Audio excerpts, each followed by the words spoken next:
Hi Devipriya. Hi, sir.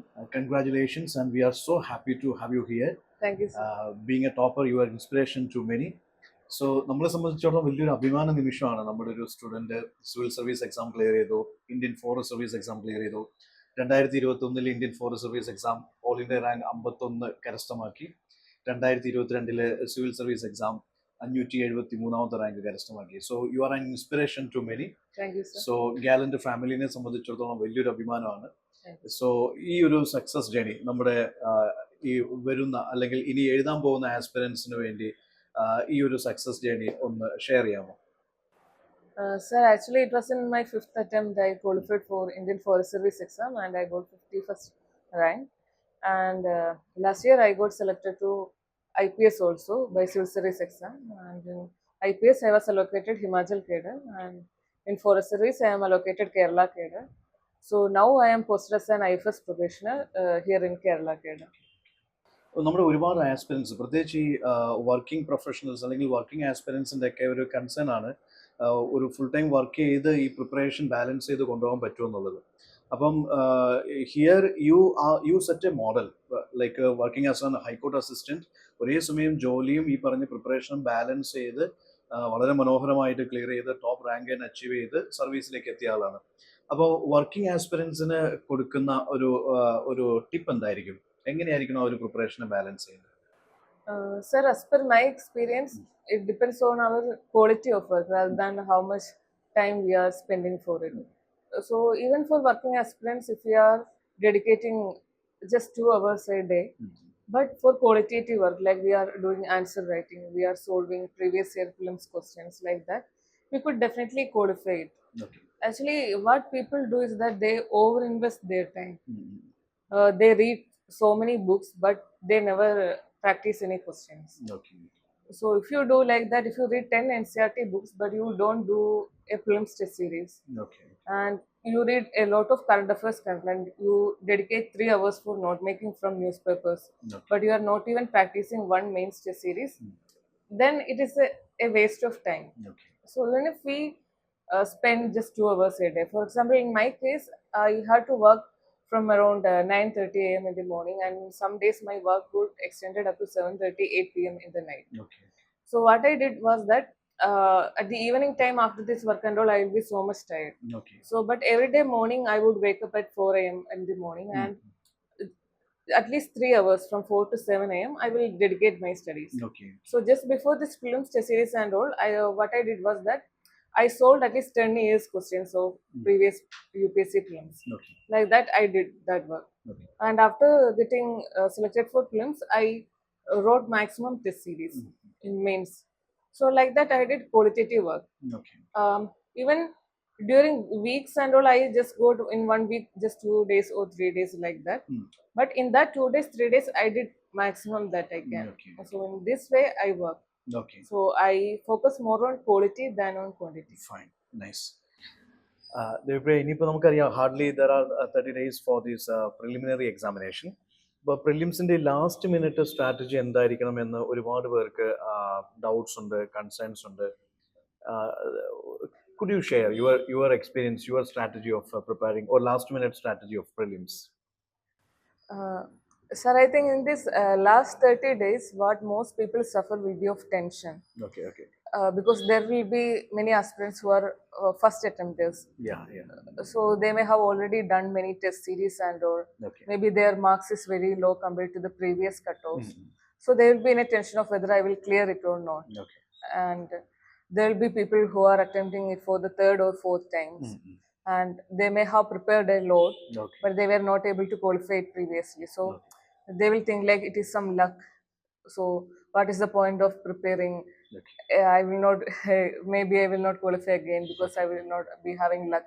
Okay. Okay. So people have different baggages of tension.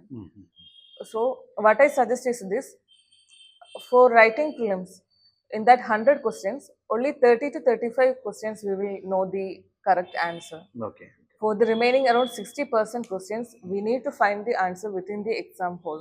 Okay. By eliminating options, choosing from that and all. Okay. So the primary requirement is a calm and composed mind. So in these last 30 days, a candidate should dedicate at least 30 minutes for visualizing themselves, Okay. how they will perform in the exam hall. Like they will be performing in a calm and composed manner. Okay. Like that, they must dedicate that time, Okay. minimum 30 minutes. Okay. And the other thing is, it is better to stop studying new topics Okay. and to start revising things, especially the static portion. Okay. Make it thorough. Okay. For example, history and all, there will be some terms, Mm-hmm. and in current affairs and all, there will be some indices, Okay. reports and all. Whether they need to know Okay. the proper facts, and geography, they need to revise the maps, such things. Okay. So they should do more revision than learning new things. And I will not suggest in the last week of the exam, Okay. but in that, at least in the last 20 days, they could go for test series in alternate days, full tests. Okay. They could write it both for GS and prelims, and they could check where are they making the mistakes, and they can retake the exam and go through the answer keys. Like that, they could do. Okay, fine, nice. So here the current trend is like, even though there are lots of students, they clear the cutoff of the general studies paper 1, but they fail in CSAT. So CSAT become a game changer, or it become a nightmare for many aspirants. Actually, what is your take on that? Sir, actually, from my personal experience, I also had such an experience, because in my third attempt, I scored around 110 marks in GS. Okay. But I failed that prelims because I lost CSAT. CSAT. And every time when I look the answer keys that institutes release after this prelims exam, Okay. I will get very good marks in this GS papers. But Okay.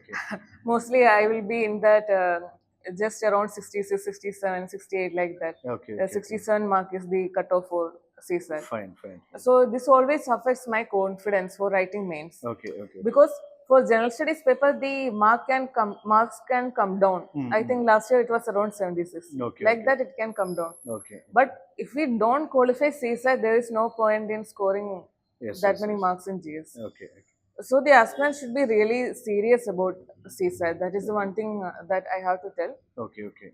And there are some people who will only focus on quantitative aptitude questions, or there will be someone who will be only doing reasoning questions. Okay. But it is better to adopt a judicious approach in CSAT. Like, you should attempt questions of English, quantitative aptitude, as well as this reasoning. Okay. If there are 80 questions in the paper, at least you should go through that. Okay. Because especially in English, there are very silly questions. If we just read, we can find the answer within just 30 seconds and all. Okay. And within English, there are some questions that are really confusing, like what did the author meant by this, like that and all. Okay. That sometimes an aspirants have to spend more than 1 minute on that question. Okay. So if they practice the questions, especially previous year question, at least they could know in which question I am spending more time, and they will have that skill to avoid that question. Okay. It is very illogical to spend too much time on one question, because every question carries 1 mark. Okay. So by doing this test series and all, what I suggest is that a candidate should have such a skill to know which question he has to avoid and which question he has to perform. Okay, fine. No matter whether it is in reasoning or quantitative aptitude or English. One should know, in this kind of question I should spend my time, and in these questions I should avoid it. Okay. So such a skill, it will come only over a time, and at least in this 30 days they should practice a CSAT paper, whether is it previous or conducted by some institute. They should practice at least one paper a day. Okay. If they are weak in CSAT, okay. then it would be better. Fine. മറ്റൊരു concern എന്ന് വെച്ചാൽ ഒരുപാട് students ഇപ്പോൾ പ്രിലിംസും മെയിൻസും തമ്മിൽ അധികം സമയമില്ല നമുക്ക്. So പ്രിലിംസിന് ശേഷം മെയിൻസ് കൊടുക്കുന്ന കുട്ടികളെ, especially civil service exam mains കൊടുക്കുന്ന കുട്ടികളെ സംബന്ധിച്ചിടത്തോളം, they have to prepare 9 papers including that qualifiers. So the 7 merit papers and 2 qualifying papers are there. So അവിടെ എന്തായിരുന്നു, what was your strategy on preparing these general studies papers, essay, optional plus qualifying papers? Sir, in my case also, I have faced a similar situation, because I had my this working test and medical test of for service exam while I was writing last civil service mains, and also I also got a very limited time for preparing. And in my previous mains also, where I was selected for civil service interview, I was working in High Court and all, so I got very less time. So managing a very less time between prelims and mains, what I have to suggest is that they should do answer writing. For optionals, there are some optionals. For example, in my case, it was agriculture and it was a technical optional. So it will not be that much a problem if I don't do test series because it is mostly content based. Okay. But for this general studies and essay, they must write this test series. And sometimes what happens is that we will not write test series. We may join for test series in an institute. Okay. They will have a schedule, Okay. and we will not have enough time. And we will think that once I study the subject well, I will write that test series. Okay. The thing is, we will take too much time for studying, and at the end, too much tests will be piling up. So it is better. What I would suggest, or what I have done, is that follow that test series. Okay. And follow that schedule and write the exam. Maybe we will be scoring only 10 to 20 marks out of 250. Okay. But just write that, and once after writing, we will be receiving an answer key. Okay.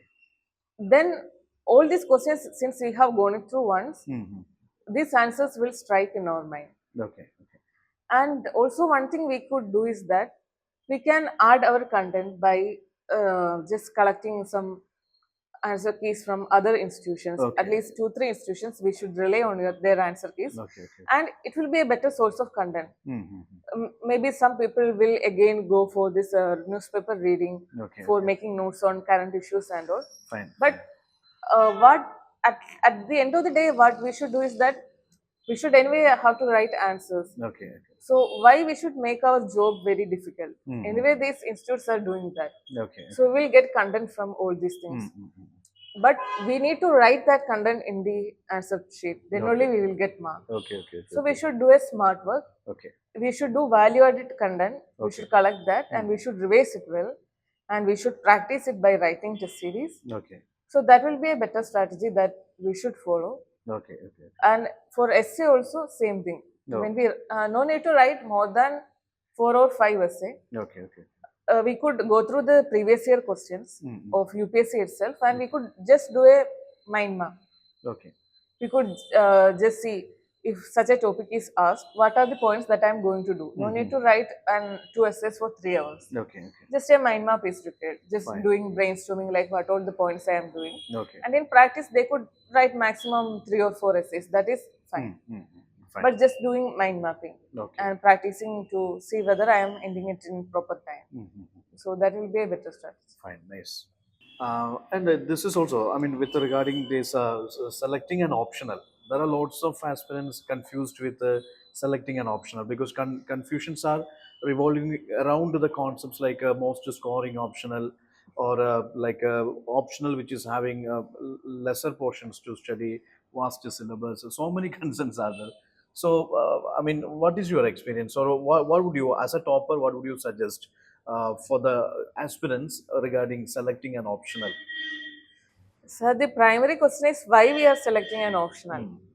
We are selecting an optional because one thing, it is mandatory for this qualifying civil service exam. Yes. So for that, we should definitely get marks for that optional. Okay. But what we need to consider is that whether we are able to score mark in that optional. So it depends on the interest of the person, and it depends on whether the person is able to grasp that optional. Yes. Because there are toppers who are selecting history as their optional, and they are scoring very well also. But at the end of the day, they should be able to grasp that topic. They should have some interest in that topic, and they should be able to prepare that topic. Yes. So the interest of the person, and based on that interest, if that person put effort, if that person is able to qualify with a very good mark, so that is the goal of that person. So what we should do is that we should go through the previous year questions. If we go through the previous year questions, we will come to know what UPSC is asking. So based on that, we could assess ourselves whether I am able to study this much things. For some optional, the topics will be very less. But for example, philosophy optional, I think the topic is very less. But there are a lot of application kind of questions they can ask. But in agriculture optional, the topics are static. But you may have to study many things. But since the topic is static, you will get repeated questions. Okay. So I have selected agriculture as my optional because I am a graduate in agriculture. Okay. For example, in case of my forest service exam, I scored less in botany, Okay. but I was able to compensate it from agriculture. Okay. There were many questions which was I didn't know answers for that. But I had some background knowledge in agriculture because I was an agriculture graduate. Okay. So with that background knowledge, I was able to write it. Okay. If I had chosen Malayalam as my optional in civil service, I had an opportunity since I am a science graduate. I have an opportunity to write forest service exam also. So I made a calculated guess, like I will anyway give forest service and civil service in my application. So if I choose agriculture, I only need to study one more subject for forest service. Okay. And it really worked for me also. Okay. So based on individual preferences and individual choices, actually we need to choose this. Every person has to make a calculated guess. Yes. If a person is choosing only civil service and he is not interested with forest service, then he could select a topic like geography or history. It will enrich his GS. Okay. So there are many ways. It absolutely depends on individual preferences, individual capacity, and individual background. That is what I have. Okay. Thank you so much, Devipriya, for sharing your success journey and the motivational elements and the strategies for the new aspirants.